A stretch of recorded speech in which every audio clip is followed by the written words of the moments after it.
也不知道你有没有遇见过这种情况，你听到一首音乐，然后这个音乐呢，它有伴奏，有人声的这个部分啊，但是我呢，我就只想要它这个伴奏，它那个人声的那个部分我不想要。那这个时候应该怎么办呢？打开拉来这个东西，这是网址，然后上传你的作品。然后我们先来听一下这个人声部分。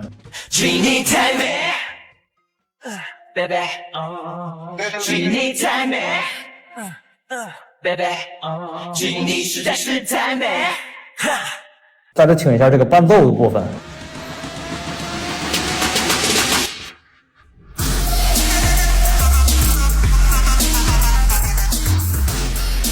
怎么样？是不是很 nice？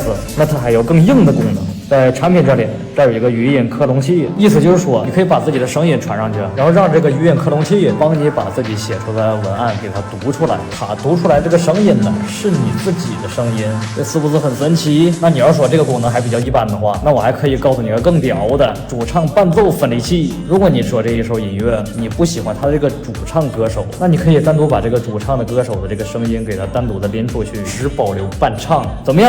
这些功能你耐了吗？学技能，关注乐乐不挨刀。